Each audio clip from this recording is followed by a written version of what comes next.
쓸모와 환자의 사생활을 보호하는 것과 대중을 위험으로부터 보호하는 것에 균형을 맞춰야 한다. 강경화 외교부 장관이 13일 독일 공영방송 도이치벨레와의 인터뷰에서 한 말입니다. 한국에서 이태원 집단 감염이 나오면서 신분을 감추며 인권에 대한 논란이 일어나자 독일을 비롯한 유럽에서는 추적 시스템이 사생활을 침해하는 것이 아니냐며 논란이 일고 있습니다. 사태 초기부터 이들 국가에서는 한국에서 하는 추적 시스템에 대한 문제를 제기하면서 자국 내에서도 거센 저항을 받았습니다. 하지만 결국 확산세가 심각해지자 한국처럼 동선 추적 앱을 만들고 정보를 공개하는 데 이르렀습니다. 그런데 한국에서 정보 공개에 대한 사생활 노출 우려가 제기되면서 다시 한국의 방식에 의문을 가지게 된 것입니다. 특히 독일 공영방송에서 강경화 장관과 한 인터뷰는 수많은 유럽인들의 의문에 대해 시원한 해답을 말해주었습니다. 이날 도이체벨레는 강경화 장관에게 직설적으로 환자의 신원과 소재를 공개하는 게 지나친 사생활 침해가 아니냐는 질문을 던졌습니다. 이에 강경화 장관은 개인정보 보호 문제는 맥락에서 벗어났다며 우리는 사생활을 어디까지 제한할 수 있는가에 대한 명확한 법적 테두리를 정해놓았다라고 말했습니다. 또한 그러면서 사생활은 중요한 인권이지만 절대적인 권리는 아니다라고 말하면서 민주주의에서 차별은 기본적인 인권의 가치에 반하기 때문에 용납되지 않는다라고 말했습니다.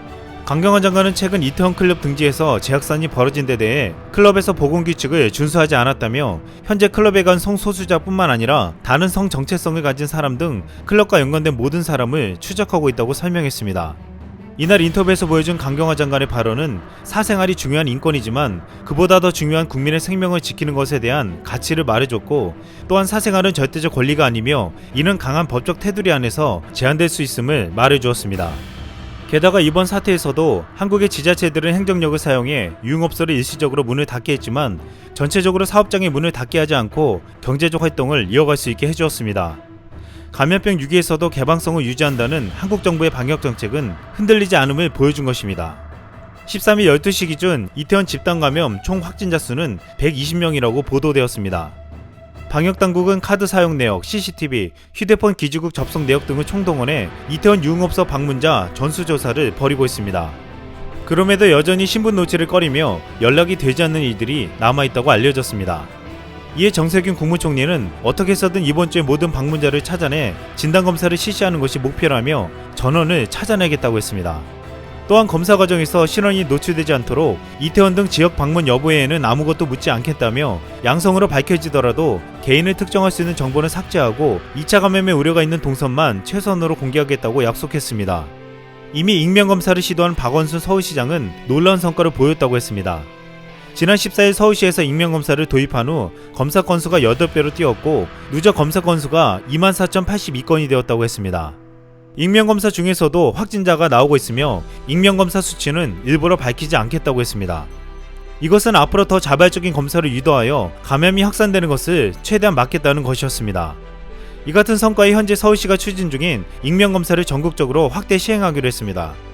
앞으로 방역당국은 특정 장소에서 집단 발생 시 발생 장소와 개별 환자 동선은 분리해 공개하며 이 같은 익명검사 전국 확대 및 확진자 동선 공개 가이드라인 보완 시행 계획을 밝혔습니다. 이것은 최초 환자 동선을 공개할 때만 상호명과 같은 특정 가능한 정보를 공개하고 이후에는 추가 확진자가 같은 업소를 방문하더라도 상호명 등을 공개하지 않겠다고 했습니다. 이번 사태로 인해서 개인정보 노출에 대한 보완을 한 것입니다. 정은경 본부장은 13일 정례 브리핑에서 이태원 클럽의 몇 가지 특수성을 고려해 이미 익명검사를 시행하고 있는 상황이라며 불필요한 사생활 침해 방지를 하기 위해 13일부터 보건소에서 익명검사를 전국적으로 시행할 것이라고 말했습니다.